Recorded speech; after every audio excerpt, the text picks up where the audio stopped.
안녕하세요. 사연 읽어주는 남녀입니다. 오늘도 와주셔서 감사드리며 그럼 오늘의 사연 바로 소개해드리겠습니다. 가끔 드라마를 보면 이런 에피소드가 나오죠. 외아들인 줄 알았던 사람에게 어느 날 내가 네 형이다 하고 낯선 사람이 나타나는 겁니다. 그리고 그 사람은 다짜고짜 유산 상속에 대한 권리를 주장하죠. 그때부터 지난한 싸움이 시작되면서 형제의 난이 벌어지는 그런 얘기들이 저는 정말로 드라마 속 이야기인 줄 알았습니다. 결혼하고 1년, 아직 한창 신혼을 즐기고 있을 그때 오래 투병하시던 시아버지께서 병이 아닌 낙상으로 갑자기 돌아가셨어요. 외아들인 남편은 거의 기절을 할 것처럼 오열을 하며 장례식 내내 제정신이 아니었고 시어머니는 그대로 쓰러진 채 병원에 입원, 빈소를 지키지도 못했습니다. 결국 유일한 며느리인 제가 이리 뛰고 저리 뛰면서 슬퍼할 새도 없이 장례를 치르고 있는데 당시에는 그 드라마 같은 이야기가 제 이야기가 될 줄은 꿈에도 몰랐죠. 시아버지 장례식장에서 제 눈앞에 펼쳐진 일들을 보기 전에는 말입니다. 네가 어떻게 이럴 수가 있어? 형, 형이 갑자기 어디서 나온 거야? 형이라니? 당신 외아들 아니었어? 발인을 앞두고 이래저래 분주한 가운데 낯선 남자가 저벅저벅 다가오더니 다짜고짜 남편의 멱살을 잡았습니다. 그리고는 남편에게 어떻게 이럴 수가 있냐며 일가를 날리더군요. 그것도 어이없었지만 더 기가 막혔던 건 남편이 그 사람을 형이라고 부르는 거였습니다. 남편은 몹시 당황한 얼굴로 멱살이 잡힌 채 이러지도 저러지도 못하고 있었고 형이라고 불린 그 남자는 당장이라도 남편을 죽일 듯이 구석으로 몰았습니다. 발인이 코앞이라 모여있던 가족들, 친지들은 물론이고 주변 상가에서도 이게 대체 뭔가 싶어 하나둘 모이기 시작했어요. 아버지, 네가 죽였지? 내가 다 알고 왔어. 너랑 엄마가 아버지 죽게 한 거지? 처음에 나타나 남편의 멱살을 잡았을 때부터 정지되었던 손과 발, 그리고 사고 회로가 아버지 죽인 게 너라고 다그치는 소리를 기점으로 다시 돌아가기 시작했습니다. 지금 무슨 말씀을 하시는 거예요? 저희 아버님 암으로 오래 고생하시다가 돌아가셨어요. 죽이다니 그게 무슨 말이에요? 속상하고 안타까울 수는 있지만 그래도 갑자기 나타나서 이러시는 건 예의가 아니죠. 예의. 그쪽 말 잘했네. 그럼 모자가 짜고 공모해서 사람 죽이고 유산 빼돌리는 건 예의인가? 그게 예의냐고? 우렁차게 지르는 소리에 제 귀가 다 멀 지경이었습니다. 그제야 소란을 듣고 뛰어온 병원 경비들, 그리고 달려들어 말리는 친척들 덕에 고래고래 소리 지르는 그 남자를 떼어내고 어찌저찌 발인은 했죠. 하지만 발인부터 장지까지 가는 동안 대체 무슨 정신이었는지 혼미하기만 했습니다. 장지로 가는 버스 안은 개미새끼 한 마리 움직이는 소리도 없이 조용했고 남편은 얼굴이 시뻘겋게 달아오른 채 내내 눈을 꾹 감고 창에 머리를 기댄 채 꼼짝도 하지 않더라고요. 시아버지를 보내드리고 집으로 돌아오는 길, 그래도 먼 곳까지 오신 친지분들은 그냥 보낼 수는 없어서 장지 근처에 미리 예약했던 식당으로 모셨습니다. 세상에, 그래도 장례식장은 떠들썩하기라도 했죠. 식당 주인이 슬슬 눈치를 볼 정도로 모두가 입 꾹 다문 채 밥숟가락만 놀리는데 그 식당이 훨씬 더 장례식장 같았습니다. 남편은 국그릇에 머리가 들어갈 것처럼 고개를 숙이고 퍼먹고 있고 전 그저 가슴만 답답해서 먹는 둥 마는 둥 하고 밖으로 나와버렸죠. 그리고 그런 제 뒤를 고모님이 슬그머니 따라 나오시더군요. 제가 시집 올 때, 그러니까 한 1년 전 일이네요. 패백할 때 딱 한 번 보고 못 본 돌아가신 아버님의 여동생이었습니다. 이리 좀 와봐. 내가 해줄 얘기가 있어. 고모님, 대체 이게 무슨 일이에요? 저 사람한테 물어보지도 못하겠고, 저 너무 놀라서. 외아들인 줄 알았지? 네, 어렸을 때 위로 형이 있었는데 일찍 죽고 외동으로 자라서 외로웠다면서 아이 많이 낳자고 연애 때부터 그랬거든요. 외롭기는 했지. 그런데 외동은 아니야. 그 형이 죽은 것도 아니고. 그럼 그 남자가 진짜로 시아주버님이신 거예요? 살아 계셨던 거고요? 근데 왜 죽었다고 한 거예요? 그리고 나이차가 많이 나 보이던데. 아마 둘이 거의 15살 이상 차이가 날걸? 나도 나이는 가물거려서 잘 모르겠지만. 여튼, 아휴, 죽은 우리 오빠가 결혼을 2번 했어. 처음 부인 사이에서 낳은 아들이 오늘 와서 소리 지른 그 아들. 그 형님이 아마 걔 5살 땐가 6살 때 돌아가셨을 거야. 지금 자네 시어머니 있지? 원래 그 형님이 데리고 있던 식모였어. 고향 동생이랬나? 워낙 어렸을 때부터 못 사는 집에서 구박받고 자라던 거 형님 내서 보듬어서 조카처럼 딸처럼 그냥 같이 입히고 먹이고 했었대. 그러다 자기 딸이 시집 갈 때 그냥 가서 살림 좀 돕고 거기서 먹고 살아라 하고 같이 보낸 거지.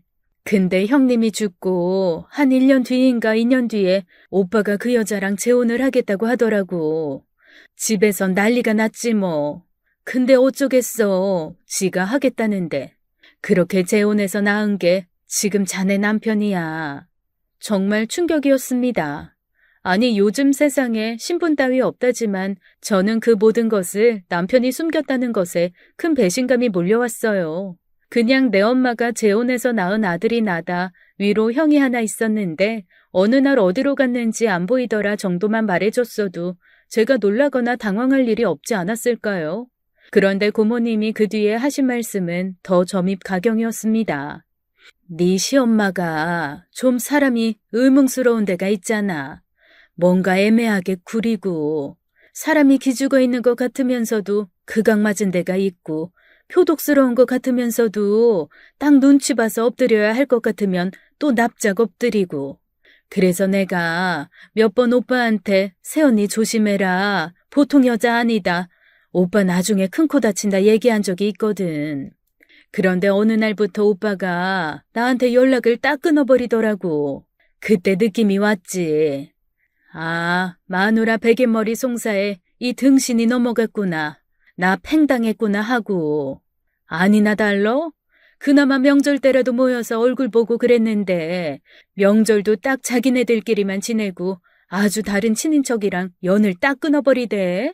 그러다가 정말 10몇 년 만에 얼굴 본 게 네 결혼식 때야. 그럼 그전에는 전혀 왕래를 안 하셨어요? 아니 그럼 저 아주버님은 어디서 자란 거예요? 걔도 불쌍하지. 엄마가 갑자기 원인도 모르는 배앓이로 죽고 한창 사춘기인 애가 방황하고 있는데 지 아빠라는 사람이 식모랑 재혼을 한다니 애가 괜찮겠어? 아주 난리도 아니었어. 힘 좋고 덩치도 있는 녀석이라 제 아빠랑 한 번 붙으면 전쟁이었거든. 근데 어떻게 지 아빠가 살겠다는데 그 여자랑 아마 한 집에서 살면서도 눈길 한 번 안 주고 살았을 거야. 그러다가 어느 날 오빠가 외국으로 보냈다는 얘기만 나도 건너 들었지. 걔가 순순히 간 것도 의아하긴 했는데 더 이상한 건 몇 달 전에 오빠가 나보고 큰아들이 어디 있는지 좀 알아봐 달라고 하더라고. 고모님한테요? 왜요? 아니, 아버님이 보내셨다면서 아버님은 연락처도 모르고 계셨던 거예요? 그런가 봐. 미네소타 어디에 있다는 것만 알고 무슨 동네에서 뭘 하는지는 모른다고 하더라고.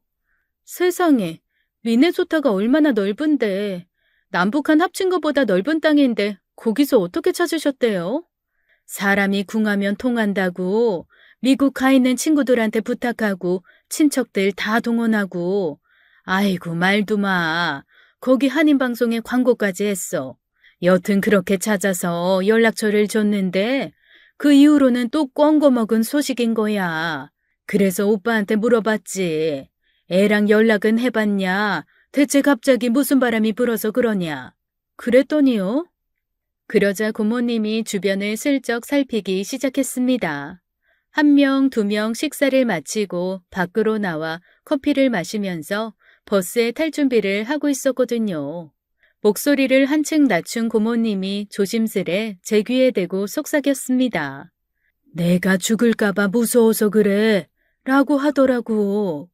소름이 쫙 돋았습니다. 귓가에 닿은 고모님 숨소리도 그랬고 내용도 그랬고 그걸 듣고 있는 지금 상황까지 무슨 공포 영화를 보는 것처럼 두려움이 확 밀려오더라고요. 그때 저 멀리서 남편이 신발을 신으며 나오는 게 보였습니다. 고모님은 황급히 몸을 숨기며 제게 그러시더라고요. 내가 말해준 거 입도 뻥끗 마. 쟤한테 아는 대색도 말고. 알았지? 그 표정이 너무 단호해서 저도 모르게 그러겠다고 고개를 끄덕였습니다. 그리고 아무렇지도 않게 남편에게 다가갔죠. 좀 먹었어요? 당신은 안 먹고 나가던데 뭐 했어? 그냥 혼자 이 생각 저 생각 하면서 걸었지. 고모님도 안 보이던데 혹시 같이 있었어? 아니? 고모님도 나오셨어요? 몰랐네. 나 그리고 솔직히 고모님 얼굴 잘 기억이 안 나. 패백할 때 정신없이 절 한번 하고 말았잖아. 하긴 등골에 갑자기 식은땀이 훅 지나갔습니다. 아는 내색 말라던 고모님 말과 콕 집어 고모님을 만났냐고 물어보는 남편. 분명 뭔가 단단히 숨기는 게 있다는 생각이 들었죠. 다시 버스를 타고 병원으로 가는 길, 남편은 역시 한마디도 하지 않고 눈을 감고 미간을 찌푸린 채 의자에 기대 있었습니다. 버스 안도 갈 때와 마찬가지로 침묵 그 자체였고요. 피곤할 텐데 먼저 집에 가. 나는 병실 엄마한테 좀 갔다가 갈게. 아니야, 나도 어머님 보고 같이 가. 괜찮아. 엄마 아직 정신도 못 차렸을 텐데. 그리고 엄마랑 둘만 좀 있고 싶어서 그래. 아, 그리고 우리 집 말고 엄마 집으로 가 있어. 나도 거기로 갈 테니까. 왜? 뭐 가져갈 거 있어요? 아니, 어쩐지 마음이 좀 허전해서. 당신은 아닐지 몰라도 그냥 난 좀 허전해. 그래서 좀 들렀다 가고 싶은데 혼자서는 자신 없단 말이야. 같이 있어줄 거지? 둘만 있고 싶다는 말도 허전해서 아버님이 생전 계시던 집으로 가고 싶다는 것도 그럴 수도 있겠다 하는 생각이 들었습니다. 그래서 짐을 챙겨 혼자 시댁으로 향했어요. 시댁은 20가구 남짓이 모여 사는 주택촌 한가운데 자리 잡고 있었습니다. 다들 오래 사시던 분들이라 어머님 아버님하고는 사촌지간처럼 지내는 친한 이웃들이 많은 곳이었죠. 그래서 저는 늘 녹색 대문집 새아가라고 불리며 귀여움을 받았습니다. 안녕하세요. 아유, 큰일 치르고 새댁이 많이 힘들겠네. 아니에요. 저야 뭐 하는 거 있나요? 그런데 뭐 하세요? 누가 우리 집 앞에 자꾸 담배꽁초랑 쓰레기를 버려대서 대문에 CCTV 하나 설치했거든. 몇 달 전에. 근데 각도가 좀 이상했는지 집 앞이 잘 안 보여서 조절하고 있었어. 그거 괜찮아요? 저희도 하나 설치할까 고민 중이거든요. 대문 앞에 저희도 누가 자꾸 쓰레기를 놓고 가더라고요. 다들 진짜 왜 그러나 몰라. 자기 집 쓰레기 자기가 좀 버리지. 그나저나 어머니는 좀 어때? 아유, 그렇게 금슬이 좋으시더니 충격이 크셨나 봐. 아직 못 일어나셨어? 네, 깨셨다가 다시 혼절하셨다가 그러신대요. 안정이 필요하다고 해서 아직 저도 못 배웠어요. 지금 남편이 병실에 있어요. 저 먼저 들어가라고 해서 들어온 거고요. 그래. 어서 들어가서 쉬어. 집으로 들어가려고 막 대문을 열려던 찰나 무슨 마음이었는지 문득 이웃 아주머니에게 사실 확인을 한번 해봐야겠다는 생각이 들었습니다. 앞집 아주머니는 이 동네 토박이로 저희 시부모님이 자리 잡기 전부터 여기 사시던 분이거든요. 고모님이야 자기 오빠 편에서 얘기를 했겠지만 아주머니는 그러지 않을 수도 있으니까요. 그래서 망설이다가 다시 아주머니에게 돌아섰습니다. 저기요, 혹시 제가 뭐 좀 여쭤봐도 될까요? 뭔데? 물어봐. 남편한테 형이 있다는 게 맞나요? 그러자 아주머니의 표정이 기묘하게 굳는 게 보였습니다. 뭔가 알고는 있지만 말을 할까 말까 하고 망설이는 듯 보였죠. 입이 좀 무거운 편이시기도 하고 평소 저한테 잘해주셨던 분이라 전 어떻게든 이 아주머니에게서 뭔가 들어야겠다는 생각을 했고요. 아니, 그게 아까 발인하려는데 어떤 남자분이 찾아와서 막 행패를 부리더라고요. 근데 남편이 형이라고 하고 저한테는 외동이라고 했는데 제가 너무 혼란스러워서요. 나중에 남편한테 들어. 형이라고 했을 때는 형이니까 그랬을 거고, 형제가 서로 척지는 데는 뭐 남이 그 이유를 아나. 당사자들만 알지. 그러면 진짜로 저희 어머니가 이 집에서 일하시던 분이에요? 그것도 남편한테 들어. 남이 이 말 저 말 해야 다 낱말인 거지 뭐. 난 딱 내가 보고 들은 것만 믿어. 그게 항상 제일 정확하더라고. 아, 네. 내가 대답해 줄 수 있는 게 아니라서 그래. 에휴, 어떻게 보면 자기가 제일 불쌍하지 뭐. 네? 제가요? 응? 아니, 시집 온 지 1년 만에 상 치르고 시어머니 쓰러지고 남편 머리 복잡한 일 당하고 그거 차라리 당사자들은 속 시원해. 숨기는 놈은 계속 숨기면 되고 까발리고 싶은 놈은 대차게 까발리면 되거든. 근데 옆에서 보는 사람은 속이 터져도 답도 못 들어 궁금해 넘어가도 해결이 안 돼. 제일 불쌍하지 뭐. 아, 듣고 보니 그렇네요. 진짜 답답한 건 사실이에요. 왜 남편은 저한테 형이 죽었다고 했을까요? 그러게. 어디서 그냥 죽었으면 좋겠다 생각한 것도 아니고 왜 그랬나 몰라. 에휴, 여튼 내가 해줄 말은 하나야. 내 눈, 내 귀만 믿으라는 거. 알았지? 아주머니는 제 질문에 답도 아니고 거절도 아닌 대답을 하고는 집 안으로 들어가 버리셨습니다. 그렇게 의문만 남긴 채 저도 대문을 열었죠. 아무도 없는 집이 그렇게 을씨년스러울 수 없었습니다. 시댁은 2층 양옥집이에요. 두꺼운 기둥을 양쪽에 든든하게 세우고 반 지하 같은 공간과 땅에서 좀 떨어진 1층, 그리고 2층으로 이루어져 있죠. 1층에서 2층은 집 안에서도 이동할 수 있지만 집 옆에 있는 좁은 계단을 통해서도 왔다 갔다 할 수 있습니다. 시아버지가 그 계단에서 떨어져 돌아가신 거고요. 사실 계단이 많이 가파르기는 합니다. 계단과 계단 사이도 높이가 꽤 되고 좁고 경사도 크고요. 그래서 저도 처음에는 두 손으로 난간을 꼭 붙잡고 옆으로 한 발 한 발 내려오고 올라가고 했거든요. 대체 평소에 가지도 않는 계단을 왜 오르신 건지 모르지만 시아버지는 그 계단에서 떨어지셨고 발견한 시어머니는 그 자리에서 기절을 하고 말았던 거죠. 뒤늦게 시어머니의 비명을 듣고 옆집에서 신고를 해줘서 병원으로 옮겼지만 시아버지는 돌아가시고 시어머니는 충격으로 인한 선망으로 장례도 못 치르고 입원을 하게 된 거였습니다. 췌장암 말기, 안 그래도 내일이 보장 안 되던 시아버지가 돌아가신 건 그래도 준비된 죽음이어서 덜 힘들었다면 시어머니의 선망은 예상치 못한 것이어서 정말 어떻게 해야 할지를 모르겠더라고요. 게다가 두 분이 다 안 좋게 되신 집으로 혼자 들어가려니 영 찝찝하고 불편한 기분마저 들었습니다. 그날 저녁 늦게 남편이 들어왔어요. 어디서 술을 한 잔 걸쳤는지 살짝 취해서 들어왔더라고요. 뭔가 물어보고 싶었지만 어쩐지 용기가 나지 않았습니다. 그런데 남편이 먼저 뭔가 꺼내서 제게 보여주더라고요. 이게 뭔데? 아버지 유서야. 이게 어디서 났어? 어머니가 가지고 계시더라고. 그 정신없는 와중에도 혹시 이거 형이 가져가서 없앨까봐 이 속옷춤에 가지고 계시더라.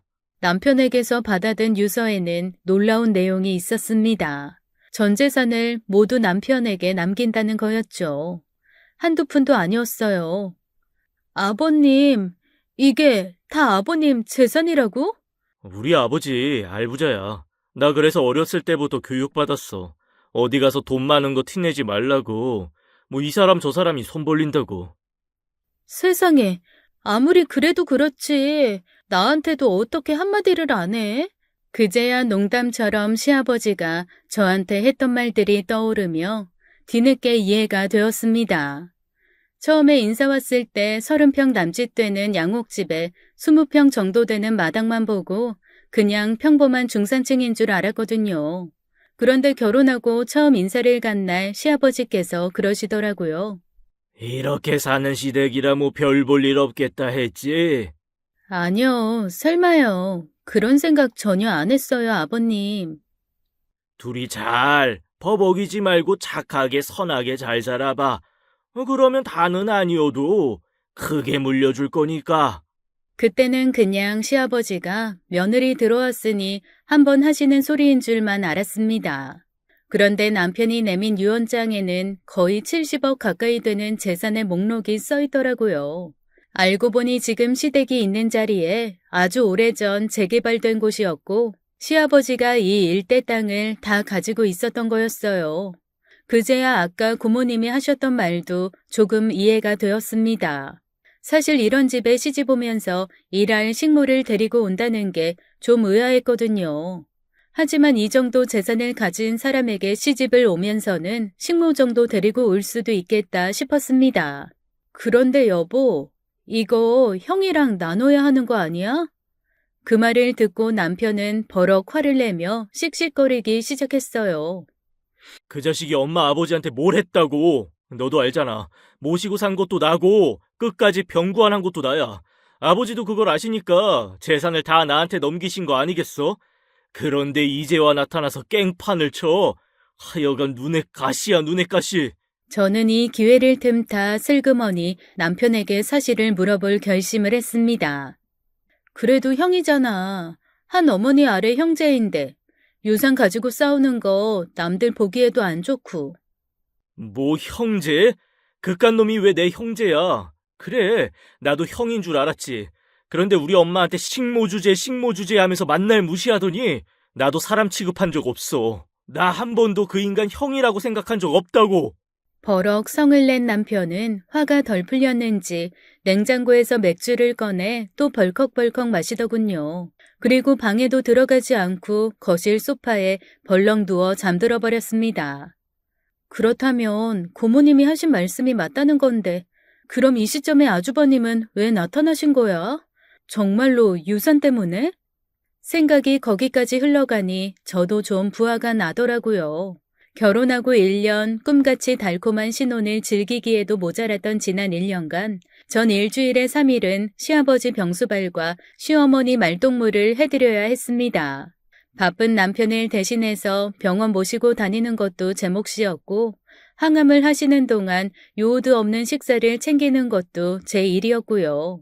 나이 드신 시어머니보다는 그래도 제가 하는 게 낫겠다 싶어 반은 남편이 원하고 반은 그냥 제가 자청해서 한 거였죠.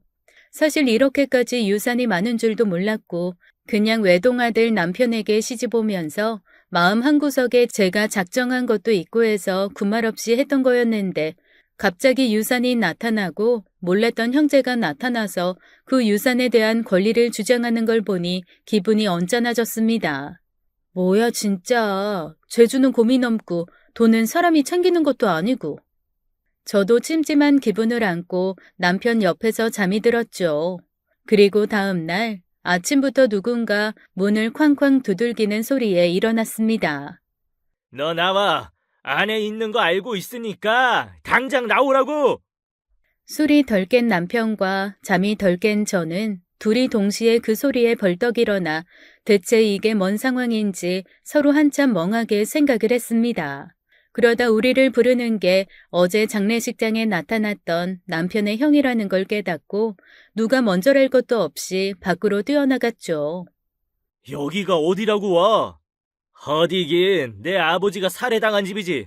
너도 공범이지? 아버지가 아무리 암말기로 힘이 없었다고 해도 혼자 그렇게 떨어지실 분이 아니거든. 내가 꼭 밝혀낼 거야. 그래서 너희 모자 단 한 푼도 못 받고 알몸뚱이로 쫓겨나게 해줄 테니까 각오나 단단히 해. 미친 거야? 대체 왜 이래? 어제 아버지 장례였어. 그동안 병수발 다 하고 장례 치른 동생한테 미안하다 수고했다 말은 못할지언정 유산 노리고 나타난 주제에 지금 나한테 그게 할 소리야? 유산, 그래 너 말 잘했다. 아버지 유산 그건 내가 아니라 네가 노린 거잖아. 너랑 네 엄마 둘이서 짜고 나 제외시키려고 갖은 술수 다 부린 거 내가 모를 줄 알아? 아버지가 모르셨을 줄 알았냐? 진짜 동네 창피하게 왜 이래. 아무리 낳은 엄마 아니라지만 형 키워준 게 우리 엄마야. 그 엄마가 지금 아버지 돌아가신 충격에 선망이 와서 입원해 있다고. 자기 남편 가는 길도 못 지킨 우리 엄마 불쌍하지도 않냐? 꼭 이 와중에 유산 뺏으려고 이렇게까지 해야겠어? 키워줬다고? 너 아무리 그때 네가 어렸었다지만 그렇게 말하면 안 되지. 나 밥 한 숟가락 따뜻하게 먹은 적 없었어. 그리고 내 친엄마도 그렇게 돌아가실 분이 아니었다고. 네 엄마가 분명 이상한 짓을 한 게 분명하다고. 살인마 아들, 살인자 공범 주제, 뭐 잘났다고 떠들어? 지금 여기서 이러고 있는 거 무고죄야. 알아? 증거도 없이 행패 부리는 것도 죄라고. 그리고 뭐? 밥 한 숟가락 따뜻하게 먹인 적 없다고? 우리 엄마가 형 엄마 되기 전 15년을 이 집 식모로 일하면서 새끼 밥부터 형 이유식까지 해 먹였는데 그 노력 하나도 인정 못 받고 지금껏 우리 모자 이렇게 홀대당하는 건데 뭐가 어째? 양심이 있으면 말은 바로 해야지. 남편은 거의 울부짖고 있었습니다. 그걸 보는 제 마음은 찢어질 것 같았고요.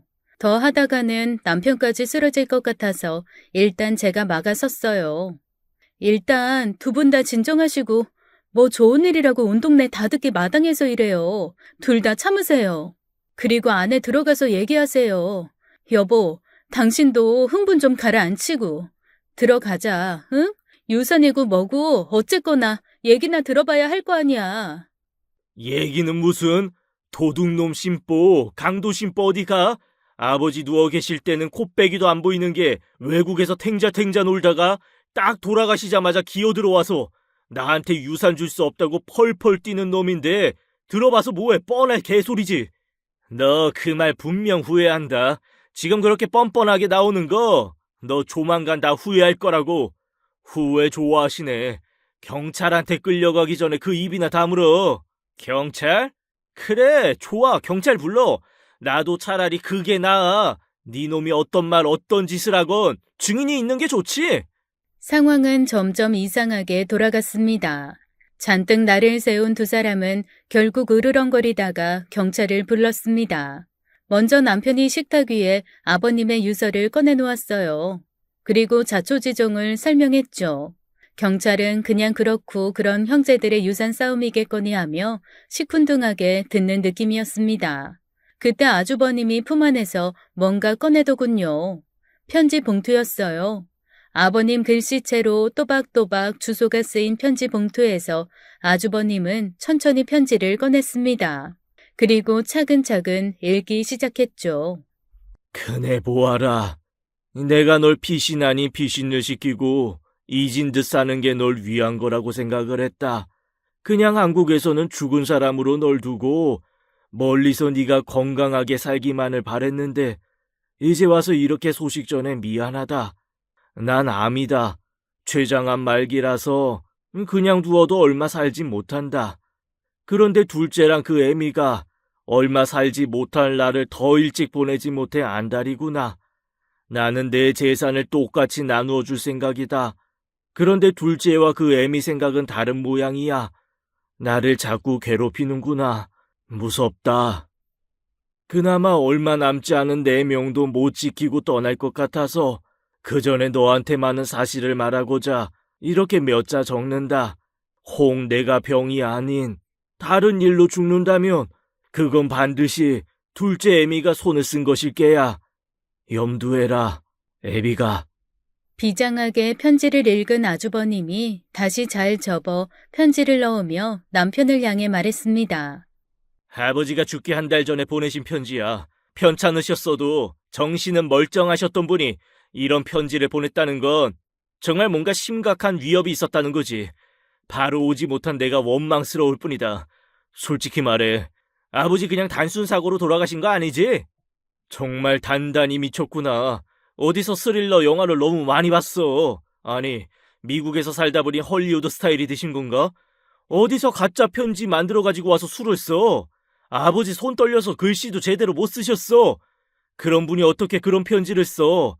유산이 탐나면 솔직히 말해. 그러면 내가 내 몫에서 조금은 떼어줄 수 있으니까. 하지만 인두겁을 쓴 사람이고 조금이라도 양심이라는 게 남아있으면 돌아가신 아버지 팔아서 이렇게 기상천외한 얘기를 지어내면 안 되지. 그것도 내 아내 앞에서, 경찰 앞에서. 이 편지는 진짜야. 그리고 네가 아버지를 해친 것도 진짜겠지. 둘의 얘기를 듣던 경찰은 고개를 설레설레 저으며 중재에 나섰습니다. 저기요. 이거 형제분들 싸움에 저희가 나선 일은 아닌 것 같은데 일단 그렇다면 그 편지에 있는 둘째 애미? 그분은 대체 어디 계신 겁니까? 제 어머니십니다. 어머니는 아버지가 돌아가시기 몇 주 전부터 좀 편찮으셨는데 아버지를 잃으신 충격으로 지금 선망이 와서 병원에 입원 중이세요. 그래서 아버지 장례도 참석을 못 하셨습니다. 선망이요? 뭐 그 치매 증상 나타난다는 그거요? 네. 치매 증상이 많이 심하지는 않지만 여기가 어딘지 제가 누군지도 잘 모르시고 저희는 장례 치르느라 정신이 없고 해서 일단 병원에 계세요. 만약 차도가 없으면 요양병원으로 옮길 예정이고요. 그러면 얘기가 좀 이상하게 되는데 여기 이분은 그 어르신이 자기 아버지를 죽였다라고 하시는 거고 근데 어르신은 선망 때문에 병원에 계시고 그 전에도 비슷한 증상이 있으셨나요? 시름시름 앓기는 하셨지만 큰 병은 없으셨어요. 대신 아버지 컨디션이 나빠진 다음에는 어머니도 기운이 없으셨고요. 그래요. 저희가 지금 여기서 뭐라고 할 말은 없는데요. 그래도 형제분들이시니까 좋게 좋게 잘 얘기로 풀어보세요. 병원에 계신다는 어르신이 살인자라고 하는 것도 사실 증거가 없고 증거뿐 아니라 심증도 애매한 부분이 있고요. 뭐 변호사랑 상의해 보셔야겠지만 요즘엔 유서가 있어도 사실 재산 분할이 유서대로만은 되지 않거든요. 그러니까 의상하지 않게 좋게 좋게 해결하시죠. 경찰은 아주버님의 말을 믿지 않았고 그냥 여느 집안의 유산 싸움이다 싶었는지 그냥 좋게 해결하라는 말만 하고 가버렸습니다. 경찰이 돌아간 후 남편은 진이 다 빠진 것 같은 모습으로 아무 말 없이 자기 형을 위아래로 한번 훑어보더니 한숨 한번 쉬고 어머님 방으로 들어가 버렸어요. 저만 혼자 거실에 아주버님이랑 남아 뻘쭘하게 서 있게 되어버렸죠. 뭐라고 할 말이 없어 손만 만지작거리다가 말을 걸었습니다. 저기, 일단 오늘은 돌아가시는 게... 재수씨, 네? 저 자식 믿지 마요. 저 안에 컴컴한 미로가 5만 개는 들어있는 놈이니까 객관적으로 저놈이 했던 행동, 말 차근차근 되새겨봐요. 딱 보고 들은 것만 믿으라고요. 어제에 이어 두 번째로 들은 말이었습니다. 보고 들은 것만 믿으라는 말이죠. 그 말을 하는 아주버님의 표정은 몹시 진지했고 그 눈에는 거짓이 보이지 않았습니다. 그래서 더 혼란스럽더라고요. 차라리 사기꾼처럼 비린내 나는 눈빛, 능글거리는 태도를 가졌다면 저는 철저하게 남편의 말을 믿고 신뢰했을 겁니다. 그런데 오히려 저한테 처음부터 이것저것을 다 숨긴 건 남편이고 난생 처음 보는 아주버님은 말도 눈빛도 솔직했거든요. 아주버님이 집 밖으로 나간 후 저는 찬찬히 집안을 둘러보기 시작했습니다. 아버님 방도 둘러보고 거실도 둘러보고 마당도 한번 둘러봤죠. 그리고 계단도 한번 올라가 봤습니다.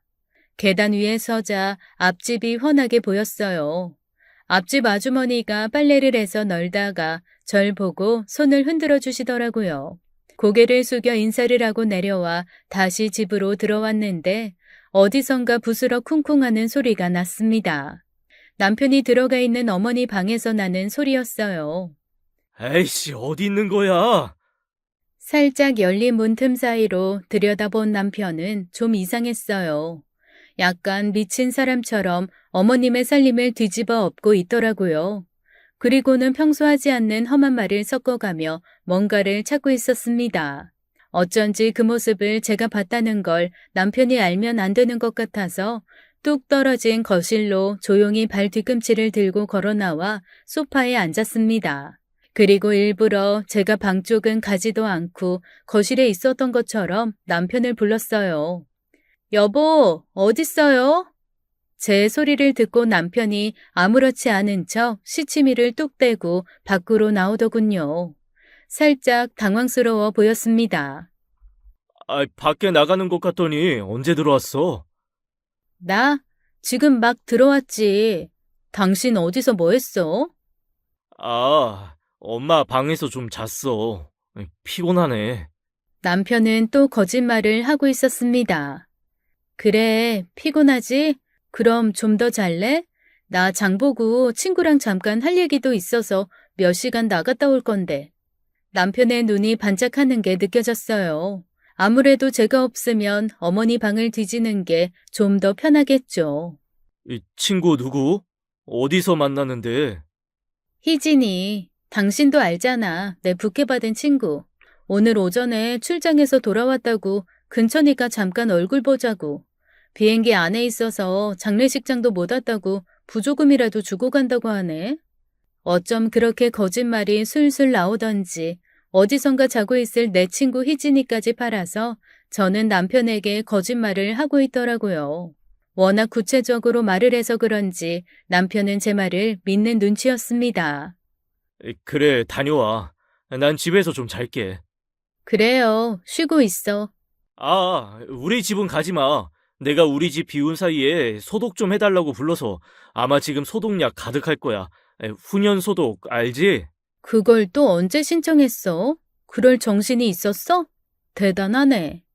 아니, 이렇게 될 줄은 모르고 그냥 우연히 이 날짜로 예약을 했었는데 너무 정신없어서 말을 못한 거지. 당신 얼마 전에 바퀴벌레 나왔다고 혼비백산했잖아. 아마 평소 같았으면 남편의 세심함에 전 몹시 행복해하며 고마워했을 겁니다. 그런데 아무리 생각해도 자꾸 집에 가지 말라는 게 미심쩍더라고요. 그래서 겉으로는 너무 잘했다, 고맙다, 잔뜩 칭찬을 하고 속으로는 일단 집에 가봐야겠다는 생각을 했습니다. 그렇게 남편을 혼자 집에 두고 전 집 밖으로 나왔습니다. 그리고 곰곰 생각을 시작했죠. 내가 보고 들은 것, 그 중에서 확인되지 않은 것이 무엇일까? 아버님이 돌아가신 건 염하면서 봤으니 확인. 계단에서 떨어지신 것도 구급대원에게 들었으니 확인. 그런데 생각해보니 어머님이 입원하신 건 제가 확인하지 않은 사실이더라고요. 저는 아버님이 돌아가셨다는 얘기를 듣고 장례를 치르는 지금까지 한 번도 어머님을 보지 못했습니다. 선망이 왔다는 것도 남편에게 전해 들었고 입원을 하셨다는 것도 남편에게 들었죠. 장례식이 끝난 후 어머님께 간 것도 남편 혼자였습니다. 만약 남편이 뭔가를 숨기고 있고 거짓말을 하고 있다면 어머님에 대해 한 말도 거짓말일 수 있겠다는 생각이 들었어요. 택시를 잡아 타고 바로 병원으로 달려갔습니다. 그리고 남편이 말해준 병실을 찾아갔죠. 그곳에는 어머님이 안 계셨습니다. 저기 죄송한데요. 혹시 박종년 어르신 입퇴원 여부 좀 알 수 있을까요? 저희 어머님이신데 제가 지금에서야 이번 소식을 전해 들어서요. 박종년님이요? 기록이 없는데요. 입퇴원 기록이 없어요. 머리를 한 대 얻어 맞은 것 같았습니다. 장례식장에도 나타나지 않았는데 입원을 한 것도 아니라면 어머니는 선망이 아니라는 거였죠. 갑자기 너무 무섭더라고요. 원래대로라면 시댁에 가서 남편과 하루 이틀 더 있다가 저희 집으로 오는 게 맞았겠지만 그 집에는 단 한순간도 있고 싶지 않아졌습니다. 그래서 남편이 가지 말라고 했던 신혼집으로 천천히 걸음을 옮겼습니다. 그런데 이게 웬일이랍니까? 제 신혼집 아파트 입구에서 어머님이 걸어 나오고 있는 게 아니겠어요? 세상에, 바로 전날 남편 장례식을 치른 여자의 모습이 아니더라고요. 짙은 화장에 세상 화려한 옷을 입고 얼굴 표정도 너무 밝았습니다.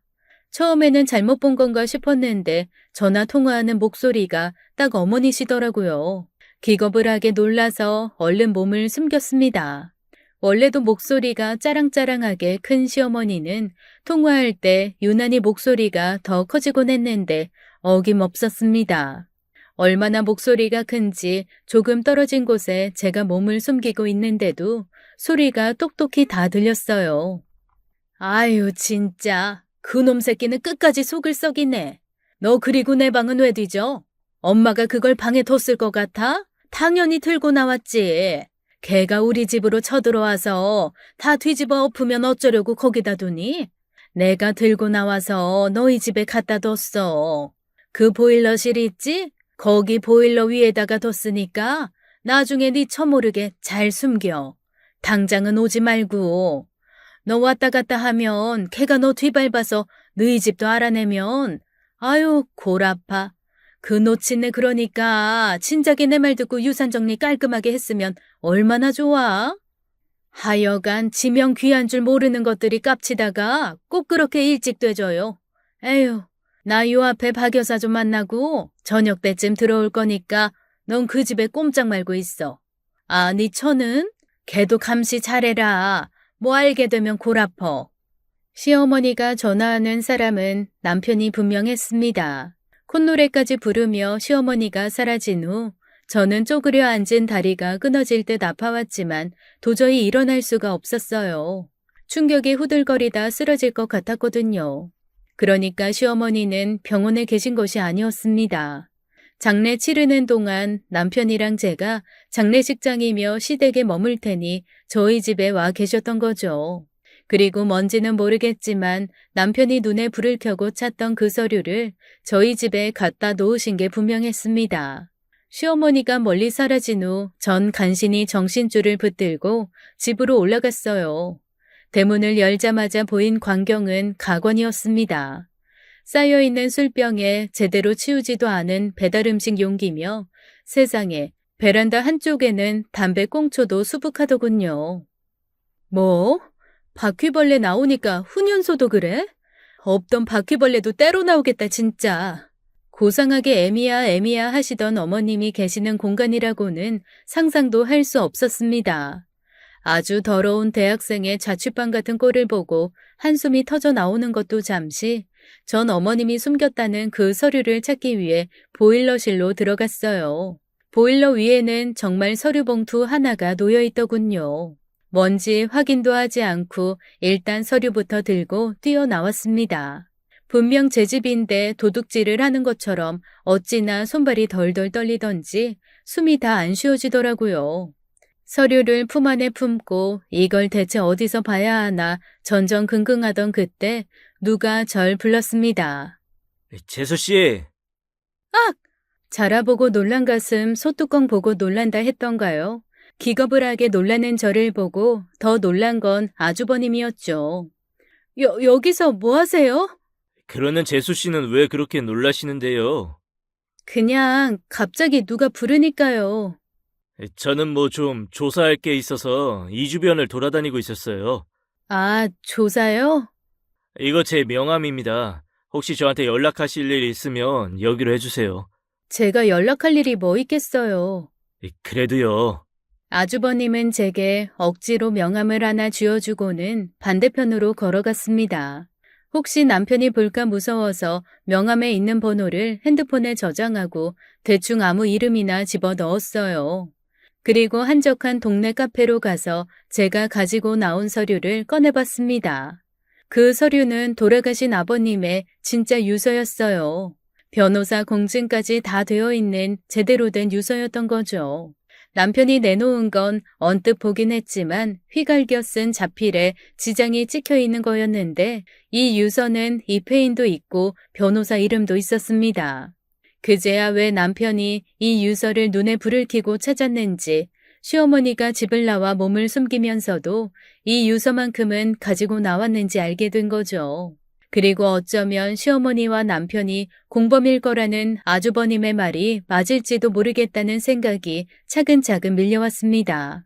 몇 시간을 그 자리에 앉아 생각을 하고 또 했습니다. 보고 들은 것만 믿어야겠다는 걸 기준으로 생각을 거듭한 결과 저는 아주버님 편을 들기로 했어요. 조용히 전화를 걸었고 몇 번 신호가 가지 않아 아주버님이 받으시더군요. 저 드릴 말씀이 있어서요. 아주버님은 택시를 타고 카페로 달려왔습니다. 그리고 제가 넘긴 유서를 손에 쥐고 한참을 펑펑 우시더라고요. 저 사실 유산 같은 거는 관심도 없습니다. 하지만 그 두 사람이 제 아버지의 평생이 담긴 돈으로 호의호식하는 건 못 봅니다. 미안합니다, 재수 씨. 사실 재수 씨는 아무 잘못도 없는데. 만약 아주버님 말이 진실이라면 사람 잘못 보고 결혼한 게 제 잘못이겠죠. 고모님이 그러시더라고요.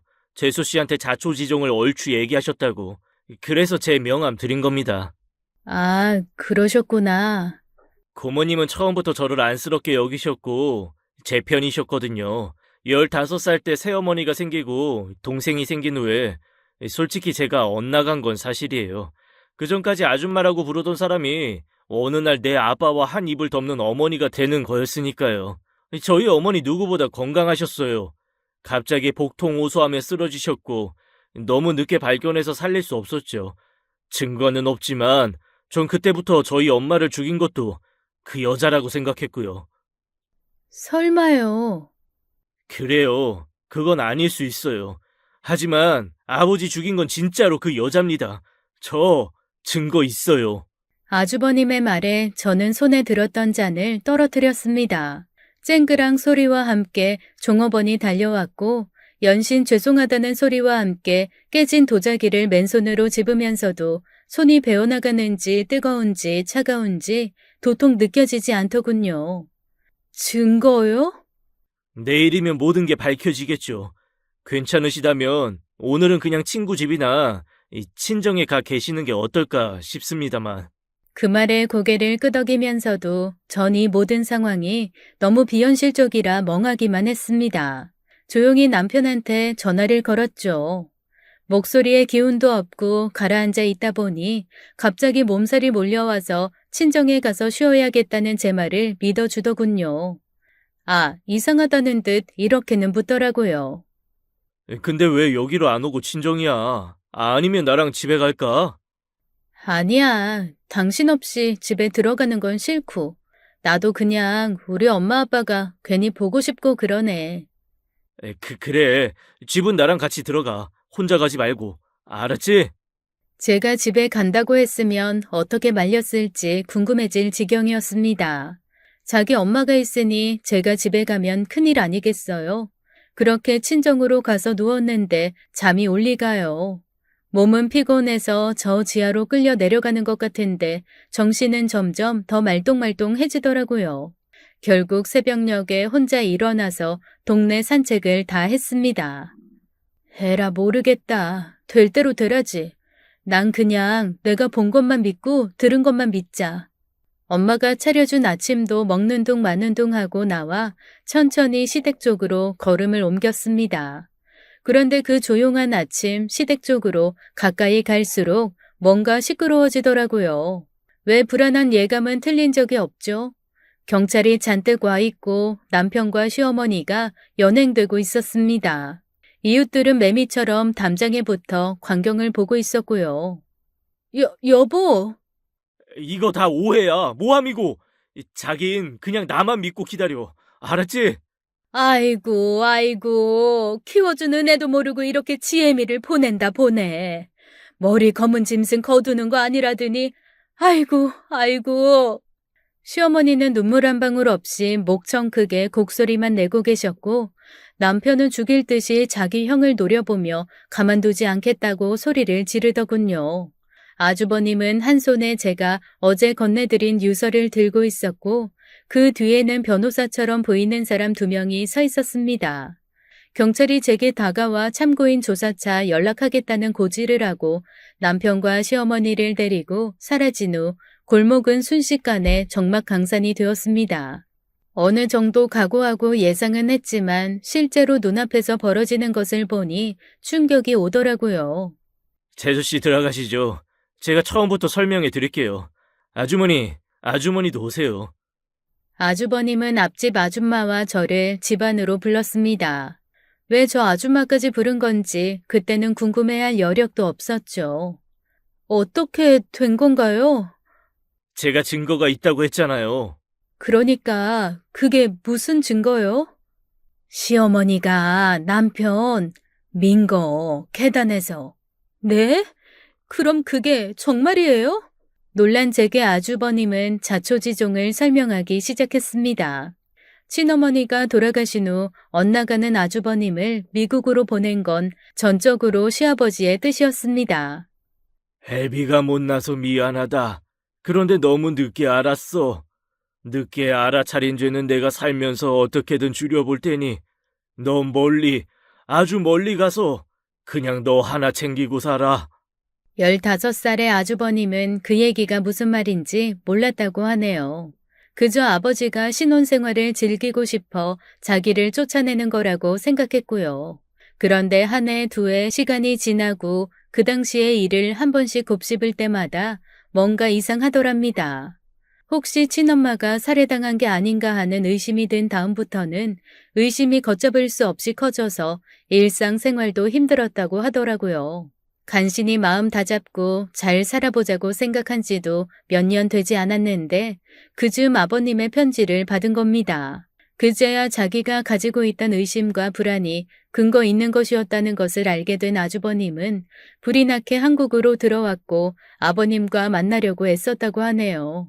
그런데 아버님의 일거수일투족을 감시하고 있던 시어머니가 전화도 맞고 그렇게 만나는 걸 방해하더랍니다. 집 앞에 와서 문을 두드려도 안 열어주고 아버지를 부르면 밖으로 물바가지를 퍼붓고 이상할 만큼 아버지를 못 만나게 했다네요.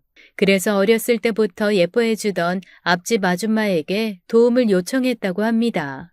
아줌마는 자기 집 대문 앞 쓰레기 무단 투기범을 잡겠다는 핑계로 CCTV를 설치했고 몰래 CCTV 각도를 돌려 시댁이 촬영될 수 있게 해둔 겁니다.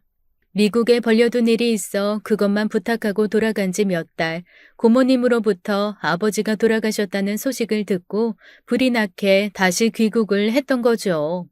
곧장 장례식장으로 와서 뒤집어 엎은 후에 아주버님은 제일 먼저 앞집 아주머니의 CCTV를 확인했다네요. 놀랍게도 그 CCTV에는 2층으로 쫓기듯 올라가는 시아버지의 모습과 그런 시아버지를 양 몰듯 아래에서 몰고 있는 남편, 그리고 위에서 기다렸다가 시아버지를 밀어버리는 시어머니가 고스란히 찍혀 있었습니다. 두 사람은 쓰러진 시아버지 옆을 이리저리 살펴보다가 뭔가 논의까지 하더군요. 시어머니가 남편에게 어서 나가라는 손짓을 하자 남편은 주변을 둘러보며 불이 나게 대문을 빠져나갔고 시어머니는 남편이 멀리 사라지자 시아버지 옆에 털썩 주저앉아 소리를 지르기 시작했습니다. 그 다음부터는 제가 알고 있는 것과 똑같았죠. 전 사실 동생이 이걸 인정하고 빌었으면 영상까지는 공개하지 않고 그냥 아버지를 살해한 새어머니만 처벌을 받게 하고 싶었습니다. 어머니는 다르지만 그래도 한 아버지 아래 형제니까요. 그런데 이 끝까지 잡아떼고 유산에만 집착하는 것을 보고 안 되겠다는 생각이 들었어요. 재수 씨한테는 정말 미안하게 생각합니다. 저는 아주버님께 미안하실 일이 아니라는 얘기를 거듭했습니다. 그리고 한편으로는 다행이라는 생각마저 들었어요. 아무렇지도 않게 자기 아버지를 죽일 수 있는 사람인데 저는 못 죽이겠어요. 아직 결혼한 지 1년밖에 되지 않아 아이도 없고 사실 저희 혼인신고도 안 한 상태거든요. 그 둘이 얼마나 오랫동안 준비를 하고 계획을 세웠는지 모르겠네요. 유서도 가짜고 지장도 아버지가 주무시는 동안 몰래 찍은 것 같고요. 전 이제부터 정말 법대로 할 겁니다. 그 말을 하는 아주버님의 표정이 참 쓸쓸해 보였습니다. 그렇게 저희 시아버님은 시어머니와 제 남편 손에 돌아가셨어요.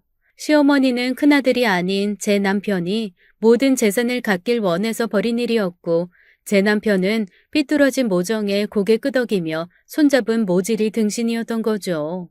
저는 딱히 이혼 절차 밟을 것도 없이 그냥 집만 챙겨 나오려고요. 일단 남편 눈에 안 띄는 곳으로 가는 게 목표입니다. 참 하루아침에 많은 것이 부질없어지네요.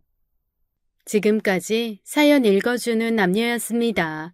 끝까지 함께 해주신 여러분 감사드리며 저희는 다음 사연으로 돌아올게요. 감사합니다.